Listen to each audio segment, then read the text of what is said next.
Bonjour à tous. Prenez un instant et regardez autour de vous, dans le silence de votre foyer. Avez-vous déjà ressenti, sans raison apparente, un poids sur vos épaules en franchissant votre porte? Avez-vous remarqué que certaines disputes éclatent à partir de rien, comme si l'air lui-même était chargé d'une électricité invisible? La plupart des gens pensent que leur maison n'est faite que de briques, de bois et de béton. Ils se trompent lourdement. Votre maison est un territoire spirituel et aujourd'hui, je vais briser l'ignorance qui vous empêche de dormir en paix. Nous allons parler de quelque chose que peu de gens osent aborder avec sérieux, les autels invisibles. Ce ne sont pas des tables avec des bougies, ce sont des structures spirituelles érigées par l'envie, par des regards persistants et surtout par des paroles prononcées contre vous.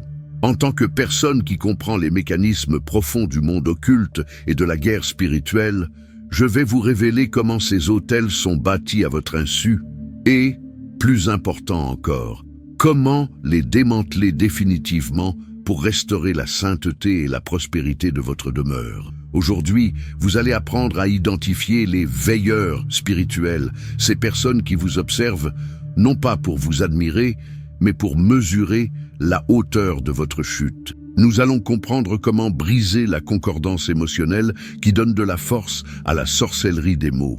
À la fin de cet enseignement, vous ne serez plus une victime des circonstances, mais un gardien averti et imbattable de votre propre territoire. Avant d'entrer dans le vif de ce combat, je vous invite à manifester votre présence. Cliquez sur le bouton « J'aime » pour sceller votre engagement envers cette vérité et dites-moi dans les commentaires de quelle ville ou de quel pays vous nous suivez. C'est toujours une immense joie de voir cette communauté de guerriers grandir à travers la francophonie, de l'Europe à l'Afrique, en passant par le Canada et bien au-delà. Êtes-vous prêt à purifier l'atmosphère de votre vie? Alors, restez attentifs, car ce que je vais dire maintenant va changer la fréquence de votre foyer. Commençons. Partie 1, la loi des structures invisibles. Pour comprendre comment nettoyer votre maison, vous devez d'abord comprendre comment elle a été souillée. Le monde spirituel ne fonctionne pas par hasard. Il répond à des lois et à des protocoles. L'une de ces lois fondamentales est que vos paroles ne sont pas de simples sons qui disparaissent dans l'air. Elles sont des matériaux de construction. La Bible nous avertit dans Proverbe 18, 21 que la mort et la vie sont au pouvoir de la langue. Ce n'est pas une métaphore poétique, c'est une réalité technique. Chaque mot chargé d'intention est un brick. Lorsque quelqu'un projette de l'envie sur vous, ce n'est pas juste un sentiment passager, c'est une flèche spirituelle. Si cette envie est répétée, si cette personne parle de vous avec amertume, elle commence à ériger, dans le royaume de l'invisible, ce que j'appelle un autel de surveillance. L'ignorance est la plus grande brèche. Beaucoup d'entre vous pensent que la sorcellerie se limite à des rituels étranges faits dans l'ombre. Mais la forme de sorcellerie la plus puissante et la plus courante aujourd'hui est la sorcellerie des mots et des intentions. L'envie n'est pas seulement vouloir ce que vous avez, c'est une force qui cherche à annuler ce que vous êtes. Matthieu 12, 37 nous dit « Car par tes paroles, tu seras justifié, et par tes paroles, tu seras condamné. » Cela s'applique aussi aux paroles que les autres projettent sur vous, et auxquelles vous donnez consciemment ou non un droit d'entrée. Si vous ouvrez une brèche par la peur ou par le doute, comme le dit Ecclésiaste 18, le serpent entre. Et une fois à l'intérieur, il ne cherche pas seulement à vous mordre, il cherche à s'installer. C'est ainsi que commencent à apparaître des choses inexplicables. Une fatigue chronique dès que vous rentrez chez vous, des pannes d'appareils à répétition ou une sensation de malaise dans une pièce précise. Ce ne sont pas des coïncidences, ce sont les signes que des structures invisibles ont été levées contre votre paix. Partie 2. L'anatomie d'un autel invisible. Qu'est-ce qu'un autel, au fond? Sortez de l'image religieuse classique. Un autel est un point de contact entre le monde physique et le monde spirituel. C'est un endroit qui reçoit une attention constante, qui soutient une intention et qui alimente un cycle. Dans votre maison, un autel invisible peut être une parole répétée à votre sujet depuis votre enfance. Tu ne réussiras jamais. Dans cette famille, personne ne garde son argent. Ta santé sera toujours fragile. Ces phrases sont des décrets. Si vous les acceptez, vous devenez le sacrificateur de votre propre malheur sur l'autel que d'autres ont construit. Un autel se nourrit de 3 choses: la répétition, la focalisation et la concordance. Pensez à ces personnes qui suivent de trop près votre vie, celles qui vous posent des questions sur vos projets, non pas pour s'en réjouir, mais pour évaluer vos forces. Ce sont des observateurs. Dans le monde spirituel, l'observation constante crée une forme de vigilance malveillante. Si quelqu'un nourrit une attente maligne à votre égard, il construit un point d'ancrage spirituel dans votre environnement. Il y a des maisons où, bien que tout soit propre et rangé, on a l'impression que les murs écoutent ou que l'intimité est violée. C'est parce que des étiquettes ont été jetées sur votre foyer. Des voisins, des parents éloignés ou même de faux amis ont peut-être déclaré que votre maison était un lieu de discorde. Chaque fois qu'une dispute éclate, vous alimentez cet autel invisible. Il est temps de comprendre que vous ne vous battez pas contre votre conjoint ou vos enfants, mais contre la fonction spirituelle de cet autel qui veut régir votre comportement. Partie 3. Le mécanisme de l'envie et de l'accès. Il est crucial que vous compreniez la psychologie spirituelle de l'envieux. L'envie véritable ne veut pas posséder votre voiture ou votre maison. L'envieux ne veut pas être vous. Il veut que vous cessiez d'être ce que vous êtes. Il veut voir la lumière s'éteindre dans vos yeux. C'est une pulsion de destruction pure. Le psaume 37 nous dit « Le méchant épie le juste et cherche à le faire mourir ». Pourquoi l'épier? Parce que l'envie a besoin d'accès, et l'accès se fait par la faille émotionnelle. Si vous accordez une importance excessive à ce que les gens pensent de vous, vous leur donnez une télécommande sur vos émotions. Et là où vos émotions sont troublées, le monde spirituel trouve une porte ouverte. Regardez l'histoire de Joseph dans la Genèse. Ses frères n'avaient pas besoin de sa tunique de plusieurs couleurs. Ils voulaient tuer le rêveur. Ils voulaient briser l'appel qu'il portait. C'est exactement ce qui se passe lorsqu'un autel d'envie est dressé contre vous. On observe vos habitudes, on guette vos erreurs. Dès que vous commettez une faute, l'envieux l'utilise comme combustible pour renforcer l'autel. Vous devez réaliser ceci. Tout autel surveille ce qu'il alimente. Si un autel de pauvreté a été dressé par les paroles de vos ancêtres ou par l'envie de vos collègues, cet autel surveillera vos finances. Dès qu'une opportunité se présentera, une dépense imprévue surgira pour annuler le gain. Ce n'est pas de la malchance, c'est une opération de surveillance spirituelle. Mais aujourd'hui, nous allons briser ce radar. Partie 4. Votre maison comme territoire de souveraineté. La Bible traite la maison avec une importance capitale. Ce n'est pas seulement un dortoir, c'est un lieu d'autorité. Josué a déclaré « Moi et ma maison, nous servirons l'Éternel ». Josué 24:15. Il ne parlait pas seulement de ses enfants, il parlait de l'atmosphère de son territoire. Dans l'Exode, le sang sur les linteaux des portes servait de limite spirituelle. Il disait au destructeur « Ici, ton autorité s'arrête ». Aujourd'hui, beaucoup de chrétiens ont des maisons physiquement impeccables, mais spirituellement contaminées, parce qu'ils ne revendiquent pas leur autorité sur chaque mètre carré. Si vous vivez dans une maison où il y a eu des tragédies, des divorces fréquents ou des pratiques occultes avant votre arrivée, il existe des droits légaux que les ténèbres réclament. Les paroles lancées sur votre maison peuvent affecter votre sommeil, vos relations et même votre capacité à procréer ou à créer. La purification spirituelle n'est pas une paranoïa, c'est une responsabilité. Vous êtes le sacrificateur de votre foyer. Si vous ne décidez pas de ce qui règne chez vous, d'autres forces décideront pour vous. Comprenez bien, le nettoyage commence par la reconnaissance que votre maison est un sanctuaire. Si vous permettez à n'importe qui d'entrer chez vous, de s'asseoir à votre table et de déverser son amertume, vous permettez à cette personne de poser des briques pour un autel invisible. Votre maison doit devenir un lieu de haute fréquence spirituelle, où aucun autel étranger ne peut survivre. Partie 5. Le récit de la transformation. Laissez-moi vous raconter une situation que j'ai observée de près, qui illustre parfaitement ce combat. C'était une famille dont la vie semblait stagner depuis des années. Extérieurement, rien ne clochait. Ils travaillaient dur, ils étaient honnêtes, mais à l'intérieur de la maison, l'ambiance était lourde. Les enfants étaient constamment malades, et le couple ne parvenait plus à communiquer sans que cela ne dégénère en conflit acide. En analysant leur histoire, on a découvert qu'il y avait des années, une personne proche, remplie d'une amertume profonde, avait prédit que leur bonheur ne durerait pas et que cette maison porterait la poisse. Cette famille avait ri à l'époque, mais inconsciemment, ils avaient accepté cette étiquette. Ils avaient commencé à agir selon ce scénario.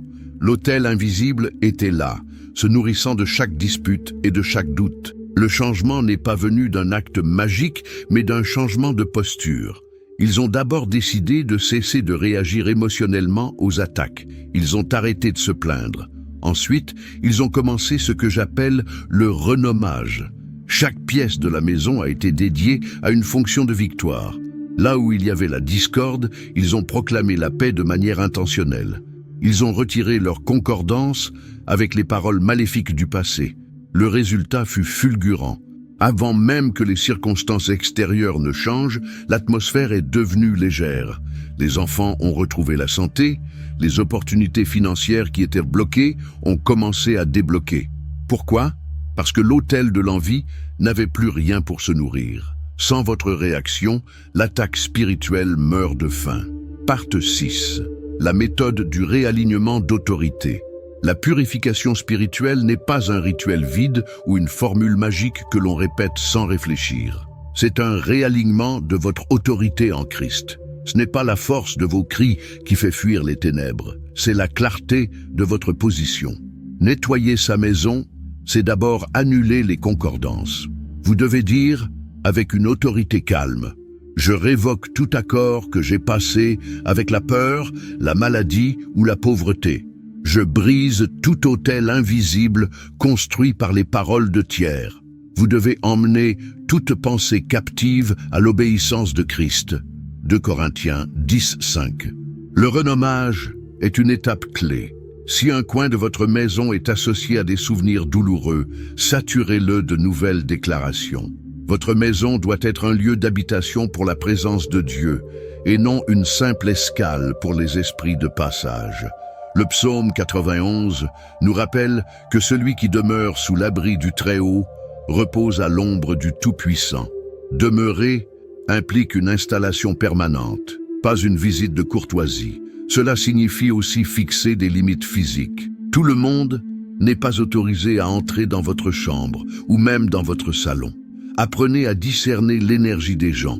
Si quelqu'un apporte avec lui une atmosphère d'oppression, vous avez le droit et le devoir de protéger votre territoire. Ne soyez pas poli au détriment de votre paix spirituelle. Part 7. Préservez la victoire et fermez les portes. C'est ici que beaucoup échouent. Ils nettoient leur maison, ils font une prière puissante, mais ils retournent immédiatement à leurs anciennes habitudes de langage. Ils continuent de parler de leurs problèmes plus que de leurs solutions. Ils continuent de s'expliquer devant des gens qui ne les aiment pas. Écoutez bien, la véritable autorité spirituelle s'exprime souvent dans le silence stratégique. Arrêtez d'exposer vos projets avant qu'ils ne soient nés. L'envie a besoin d'informations pour construire des autels. En préservant votre vie, en gardant votre jardin secret, vous affamez les veilleurs. Jésus nous a avertis dans Matthieu 12, 43-45 qu'un esprit qui sort d'une maison peut revenir avec 7 autres plus méchants s'il trouve la maison balayée, ornée, mais vide.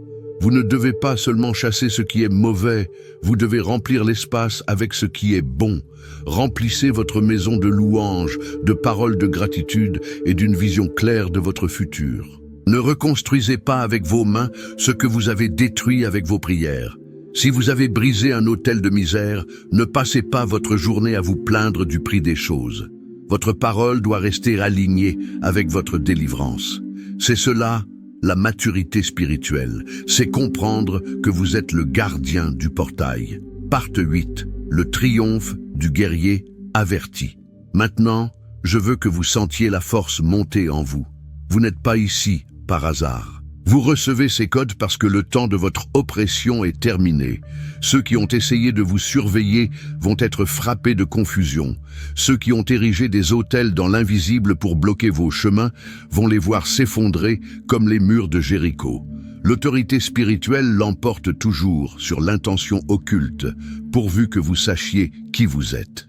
Toute arme forgée contre toi sera sans effet, et toute langue qui s'élèvera en justice contre toi, tu la condamneras. Ésaïe 54, 17. Notez bien que c'est vous qui condamnez la langue. C'est votre responsabilité de ne pas accepter le verdict de l'envie. Soyez préparés, soyez aux aguets. Le monde spirituel sait maintenant que vous avez ouvert les yeux. Vous n'êtes plus une proie facile, vous êtes un lion dans votre propre demeure. Le psaume 23 nous dit que Dieu dresse une table devant nous en face de nos adversaires. Vos ennemis seront forcés de regarder votre bénédiction sans pouvoir y toucher. La coupe de votre maison va déborder et la bonté et la grâce seront les seules habitantes de votre demeure. Parte 9. L'activation et la prière de puissance. Nous arrivons au moment le plus crucial de notre rencontre. Tout ce que nous avons appris doit maintenant être scellé par l'autorité de la parole. Avant de passer à cette prière de restauration destructive contre les œuvres des ténèbres, je veux vous parler de cœur à cœur. Je sais que le chemin a été lourd. Je sais que vous avez senti ce poids, cette fatigue qui semblait ne jamais finir. Mais aujourd'hui, considérez-moi comme un ami qui vient à vos côtés pour vous aider à porter l'épée. Dieu ne vous a pas donné un esprit de peur, mais de force, d'amour et de sagesse. Sentez cette chaleur, cette présence qui commence déjà à saturer l'endroit où vous êtes. Nous allons maintenant nettoyer votre atmosphère. Si vous le pouvez, levez-vous ou mettez-vous dans une position de réception. Respirez profondément. Nous allons démanteler chaque structure invisible maintenant. Répétez ces paroles avec une conviction qui vient du plus profond de votre esprit. Seigneur Dieu, Créateur des cieux et de la terre, je me tiens aujourd'hui dans l'autorité que tu m'as donnée. Je reconnais que ma maison est ton territoire. En ce moment même, par ma voix et par ma foi, je révoque toute permission donnée consciemment ou inconsciemment aux forces de l'envie et de la destruction. Je déclare la destruction totale de tout autel invisible qui a été érigé par des paroles maléfiques, par des regards de jalousie ou par des intentions occultes contre ma vie et mon foyer. Je brise chaque brique de malédiction, chaque pilier de stagnation et chaque fondation de misère. Tout ce qui a été construit sur le mensonge s'effondre maintenant sous le poids de la vérité. Je nettoie l'air de ma maison. Je purifie chaque pièce, du sol au plafond. Je brise la surveillance des esprits veilleurs. Je déclare que leurs yeux sont aveuglés et que leurs rapports sont annulés. Je déchire les étiquettes de défaite, de maladie et de conflits qui ont été jetées sur ma famille. Au nom de Jésus, je renonce à toute concordance émotionnelle avec mes ennemis. Je ne croirai plus à leurs décrets. Je décrète que ma maison est un lieu de paix, de santé et de croissance exponentielle. Je trace une ligne de feu autour de ma propriété. Que tout ce qui n'est pas de Dieu soit expulsé maintenant. Je libère la bénédiction sur mes finances, sur mes relations et sur mon sommeil. Je suis libre, ma maison est libre et nous marcherons dans une victoire que personne ne pourra contester.